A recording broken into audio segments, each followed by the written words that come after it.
Good evening and welcome to the Thought Bubble podcast and YouTube video hosted by the National Healthy Schools Collaborative Youth Council.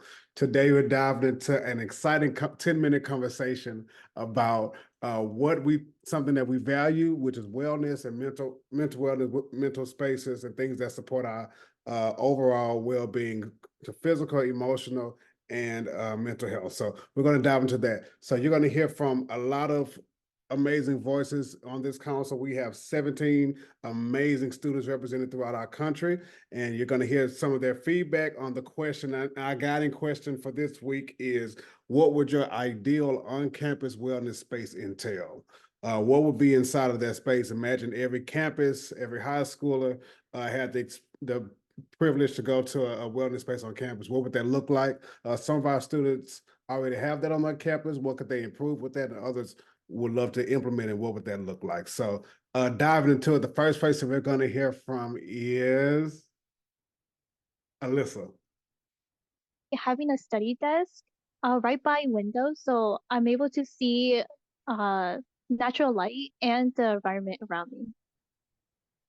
Next, I'll choose Asita. I agree with the study spaces. I also would like LED lights in the room, and then like couches where we can like lounge and just chill out. Next person is Michaela. I personally would like it to be a space for students that actually need to use it for something calming and for study time. And I think that having drinks, especially water, because I know me and my friends are always really thirsty when we're studying. And I'll call on Jaden. Similar to that, I would say that you work a lot better when you're not hungry. So maybe a snack bar with a variety of like healthy to like more likable snacks for kids to pick from to kind of help them be more focused in school. I'll pass it over to Lukman. Me, for an ideal space, I think informational posters are something that would probably be very important, as if you're using that space to maybe do mindfulness techniques or other types of techniques that are going to calm you down.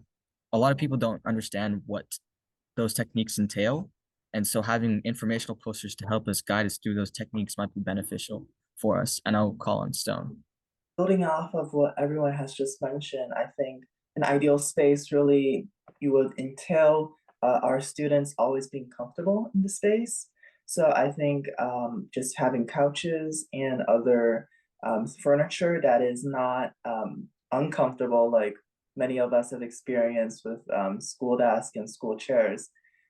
Having more of a living room or like a family room type of environment will be very conducive for everyone's both mental health and also learning abilities. And I'll pass it off to Zero. In a wellness space, I think that we would need books, a selection of books so that people can read and relax and just kind of take a step back from the world and just read. And I'll call on Nashra. I would agree with Zero, and I'd also like to add that it's really important, I think, when you're having a mental health crisis or just you need time to reflect or be stress-free. I think it's important to utilize your hobbies.